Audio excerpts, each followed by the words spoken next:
for the continuous session with the topic entity integrity constraints. So in the earlier session, I finished explaining about the entity integrity constraints and the referential integrity constraint. That is the term foreign key, right?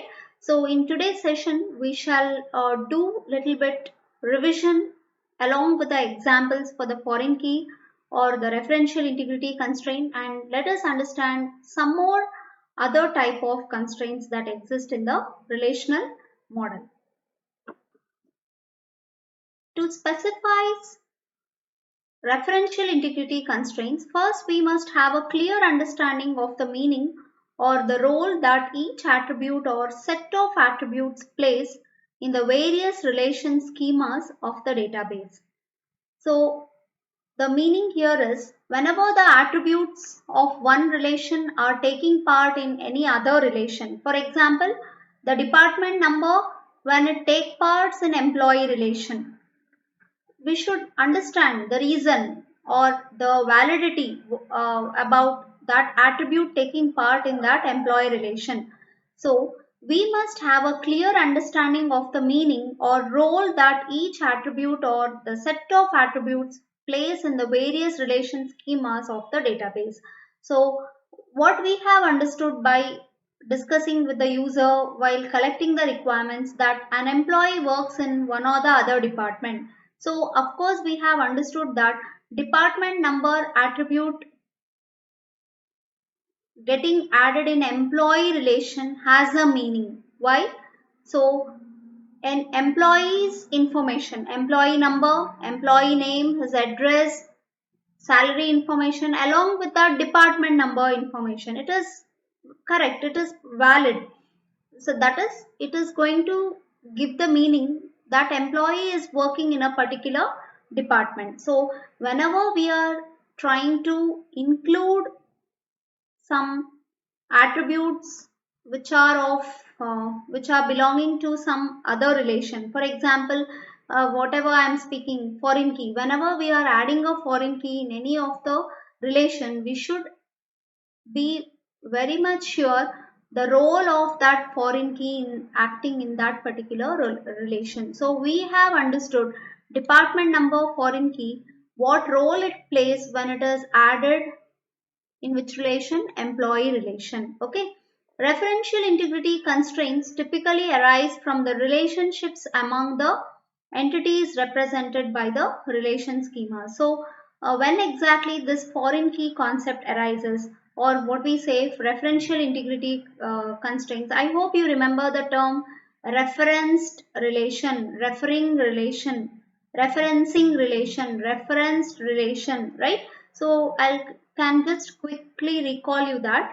So in this the definition, relation 1 is called the referencing relation, and R2 is the reference relation. That is, employee is called the referencing relation because employee is holding which foreign key? Department number foreign key. So employee is referencing relation, and R2, that is department. Department is the reference relation. So employee is referencing that employee is working in which relation? I mean department, in a particular department of department relation. Okay, like that. Just check out here students. For example, consider the database shown in figure 3.6.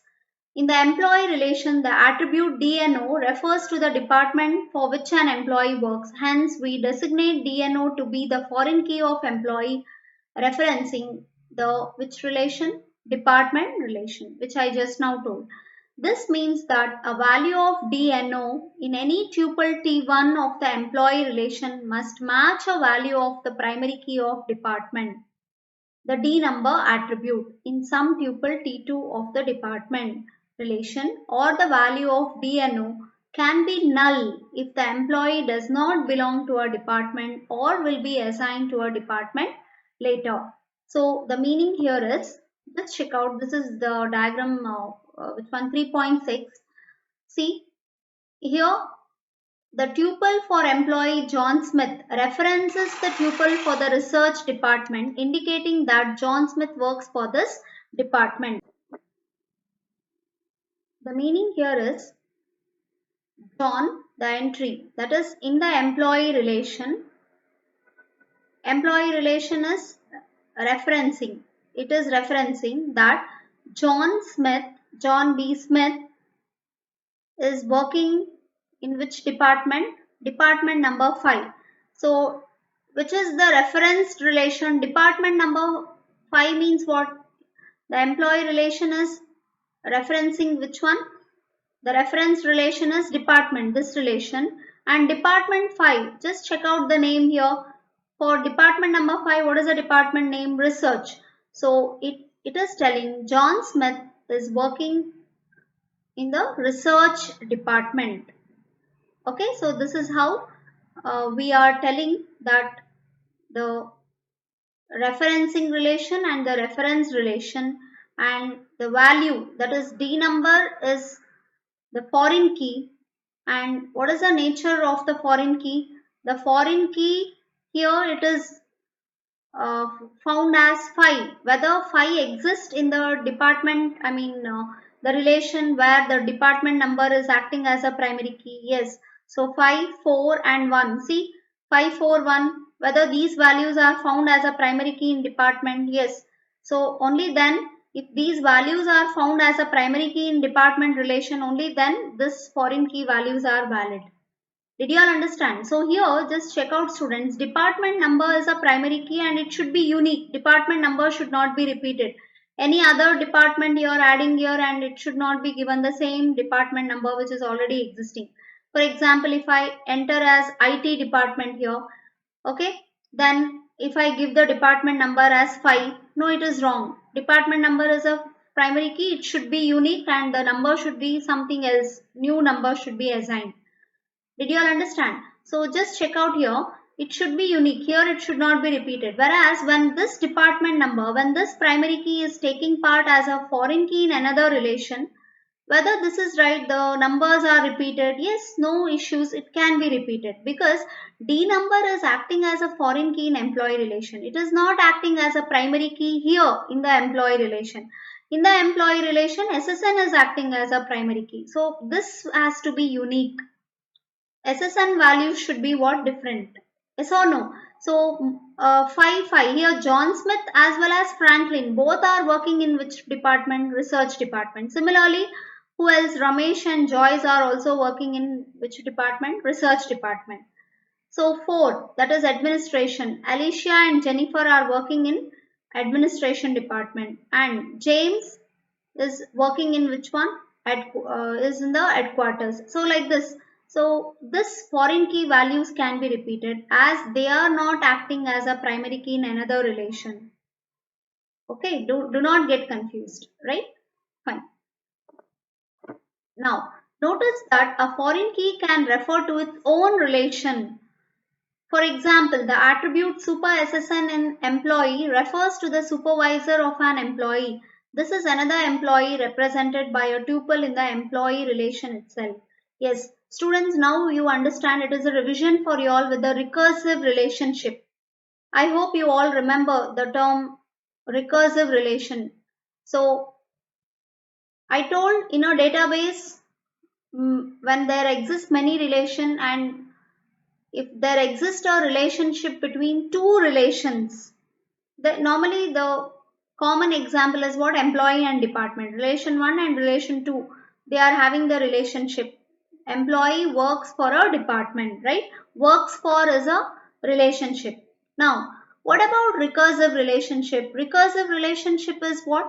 Where only one relation taking part in the relation. Okay, what is it? How many relation taking part in a relation? Only one relation taking part in the same relation with different roles. What is that? So, employees who are working in the company, they will be supervised by the supervisors. So, in the company there exist supervisors.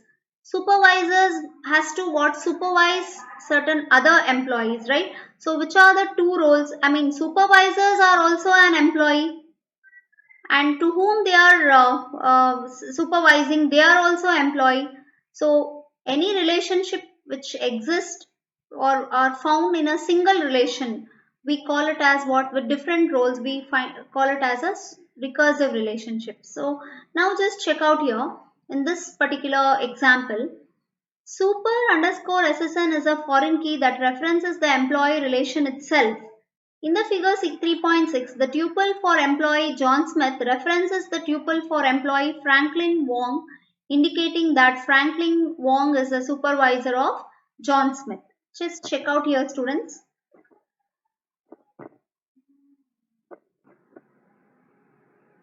Just check out here.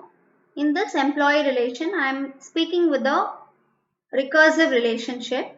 Here you are finding SSN. This is what the primary key of employee. If you just concentrate the same attribute information, birth date, address, sex, salary, super SSN. What is the meaning of super SSN? That is supervisor's SSN number. Supervisor SSN number. SSN number is what? Nothing but the primary key here, right? So SSN is considered as a primary key and it is underlined, and we are telling that it should not be repeated here. It should be unique, right? Yes. Now just check out here, students. SSN itself is being renamed as what? Super SSN. Supervisor SSN. It means what? Supervisors or as well as other employees or other people who are working in the company, all are employee only. There are two roles. One is supervisor role and supervisees. Supervisor is what? One person where he is monitoring certain number of what employees under him. Are you all understanding? So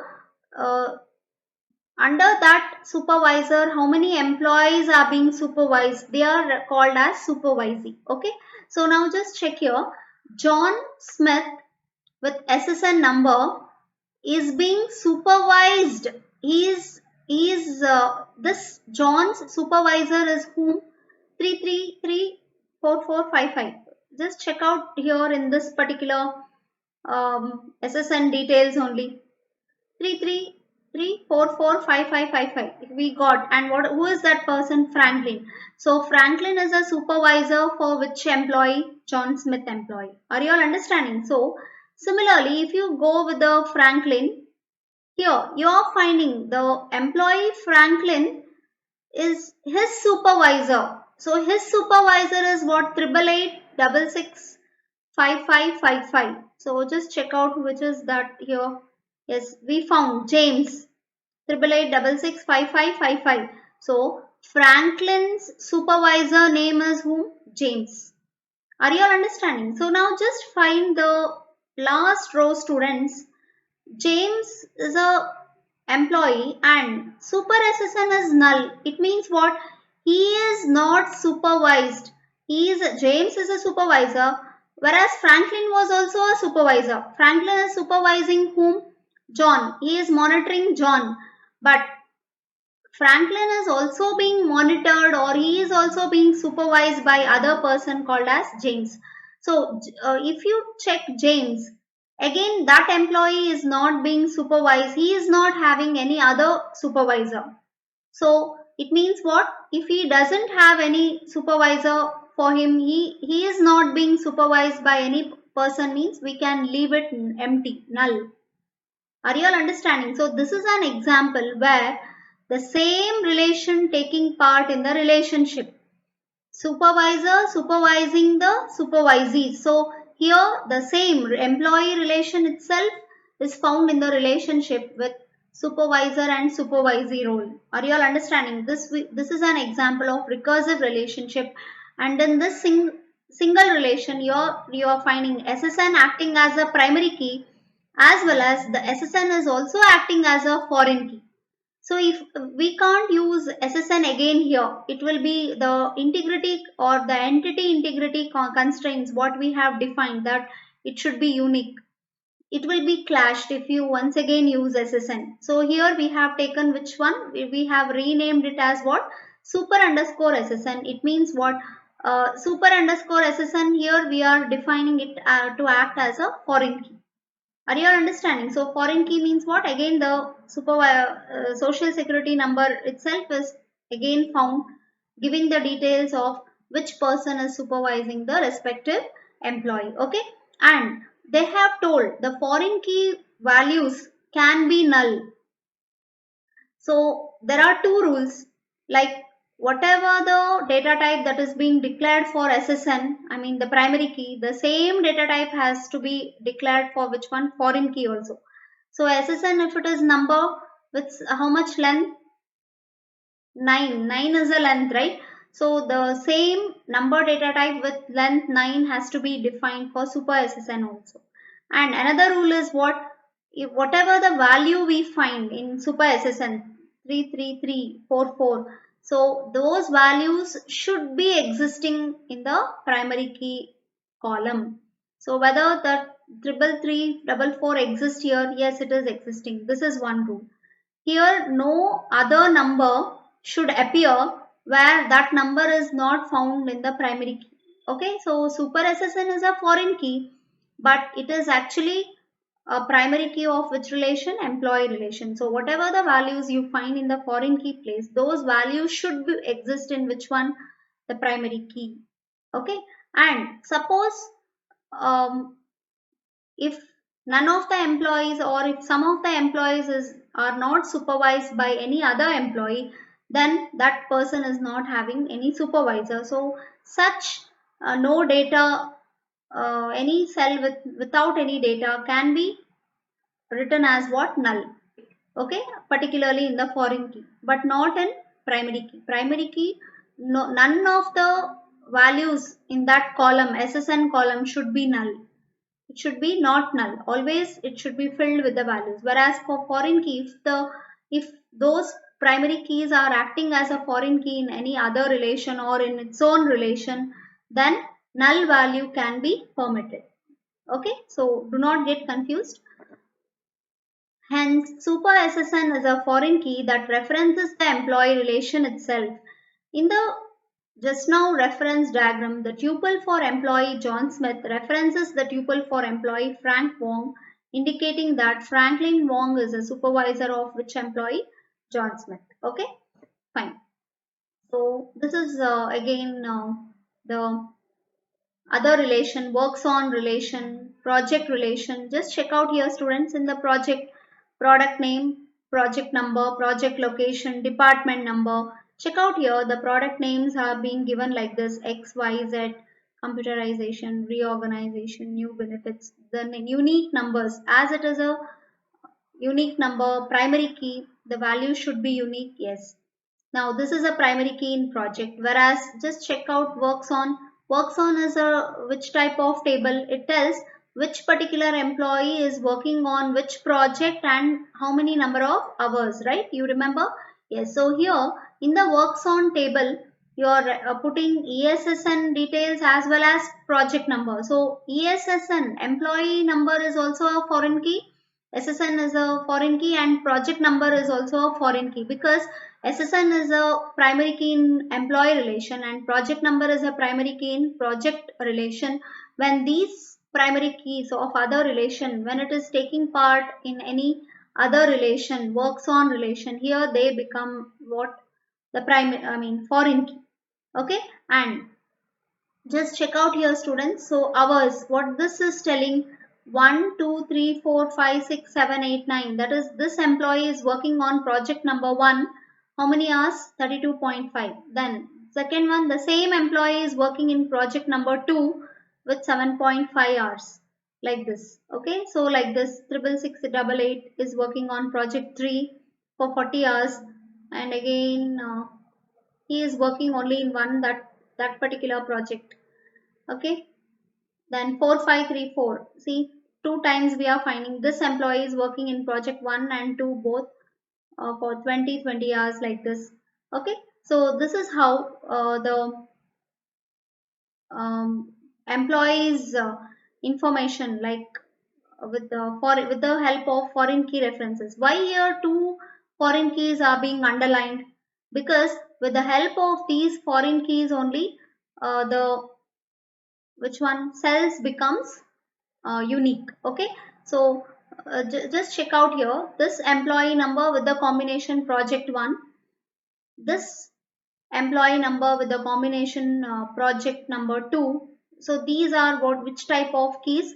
Composite keys, where in the composite keys none of the primary key take part. Here I can't tell this as a primary key because it is, they are acting as a foreign key here, right? In the works on project, ESSN and PNO is acting as a foreign key. So in the composite key, what definition we have understood, that in the composite key set, there doesn't there we don't find any primary key taking part, right?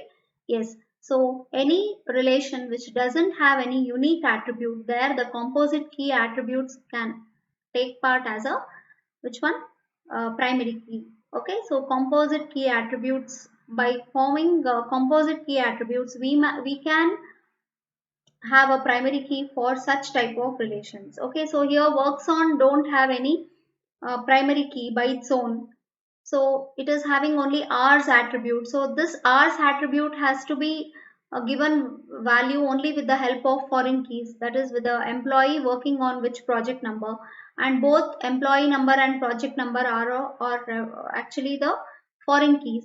So with the help of these, the combination of certain attributes in that relation with acting or forming a composite key, with the help of that we can frame a, which one, primary key for such type of relations. Okay, so this is with the foreign key kind of examples.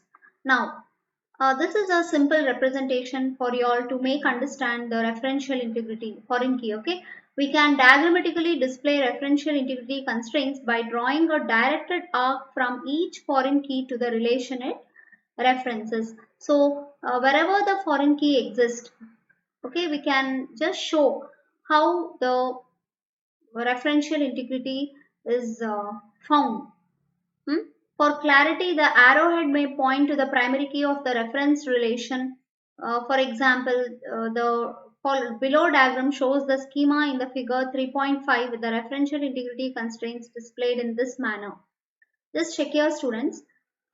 In the let us take from employee and department here. The arrowhead is towards above. Department number. See, department number is a primary key of which one? Department. Manager SSN. I told manager SSN is nothing but the employee SSN. So SSN is being renamed as manager SSN. So SSN is acting as a foreign key in which one? Department. So here it is referencing which relation? Reference relation. So manager SSN is a foreign key in which relation this manager SSN is acting as a primary key. To that relation it is referencing with the help of a arc. Are you all understanding? Then coming to the here the same employee relation. Just now I told with the recursive relation. SSN is a primary key and super SSN, that is supervisor's SSN. So this is acting as a foreign key and this foreign key is referencing which to the relation. This foreign key is referencing to the relation in which it is acting as a primary key. Just check out the arrow mark here. It is pointing to the SSN, super SSN, pointing back to the SSN itself in the same relation. This is recursive relationship with different roles. Then coming to the department location. Department location here, department number and department location. So certain departments can exist at different location. That is a user given data. So department number 5, department number 4, department number 1, they may exist in multiple locations. Are you all understanding? So headquarters may be present in one location. The other departments may be present or may be located in multiple locations. So here by itself, department location independently by itself doesn't have any primary key. Okay, so D number and D location. So it is considering both foreign, the D number as well as D location. It is framing a composite key or the candidate key where it is trying to uniquely refer the which one, the values of each tuple. Okay, department number here, it is a foreign key in this department location. So in which other relation it is acting as a primary key? In the department relation. See, the arrow mark goes here. Similarly, the project name, project number, project location, and D number. Why D number is taken here? Because project and department is having relation. They have told each department will be controlling certain projects, or the projects are controlled by certain departments. So whatever the project number, whatever the different projects that are mentioned here, they all are controlled by a particular department. So department number information is necessary here. So D number, it is acting as a department number is acting as a foreign key in project. So it is acting as a primary. Department number is acting as a primary key in which relation? Uh, department relation. So that is why the arrow mark goes here. Then here, works on. So employee with a particular project is working on certain number of hours. Yes, so here both ESSN and project number is a foreign key. So SSN is a foreign key, but it is a primary key of which relation? Employee relation. So it is showing the arrow mark here, whereas project number, it is a foreign key in works on, but it is a which one? Primary key of which relation? Project. So it is showing here. And finally, dependent. So dependent, we know that all the employees in the company has certain dependents, and dependent is a weak relation. It doesn't have any primary key by itself. It is being recognized, the tuples are recognized with the help of a strong entity. So which is that strong entity? SSN, ESSN. See, ESSN acts as a foreign key here. Uh, ESSN and dependent name. Combination of these two, or the composite key, we can tell the formation of these two tells the uniqueness of that particular which one, tuples that are existing. So ESSN is a primary key found from which relation? Employee relation. It is pointing over there. And here employee is working in a particular department. So DNO is a foreign key, but it is acting as a primary key of which relation? Department relation. The arrow mark goes like this. Okay. So this is how the relational database schema, which we had earlier discussed. Okay, earlier we have discussed that relational database schema with foreign key, primary key reference, and here how the referential integrity constraints are shown with the help of these arrow marks that I have discussed. Okay, now I shall explain you which are the other types of constraints other than the entity integrity constraints and referential integrity constraints. The preceding integrity constraints are included in the data definition language because they occur in most database applications. So those constraints were normally found in the almost in all the relations, and they will be, of course, the foreign key or the constraints, entity integrity constraints and referential integrity constraints are what specified, or it will be defined in which type of languages? Data definition languages. But there exist certain other constraints which cannot be found in these data definition language. However, they do not include a large class of general constraints, sometimes called as semantic integrity constraints, which may have to be specified and enforced on a relational database. So there are something other constraints which are not defined in DDL, data definition language, but it has to be what defined, or it should be implemented, it should be explicitly specified with the help of a relational database. So one among that is which one? Semantic integrity constraints. So example of such constraints, let me give you one example. Which are such constraints that has to be explicitly defined? Okay, which are not found in the data definition language. For example, for semantic integrity constraints, the salary of an employee should not exceed the salary of the employee's supervisor, and the maximum number of hours an employee can work on all project per week is 56. So what is the meaning here is, in a company database there are several employees, and the employees designations are also different. For example, some employees are workers in a particular department, okay, with the role employee, or some employees will be in the role supervisor, which is something little bit above than the normal employee role. Okay, and manager, yes, manager role is also high than a supervisor. Are you all understanding? So it means what, the as the designations vary, there will be the variations in the salary also. So whenever the employee salary informations are fed, they should give a condition that if a particular employee is not a supervisor, if the particular employee is not a manager, then that employee's salary should not be greater than, the salary value should not be greater than which role, which designation, supervisor designation. So such conditions has to be explicitly specified. Similarly, just now I showed you all like an example that each employee will be working on several projects, and they are maintaining for a particular project how many hours that that employee is working on.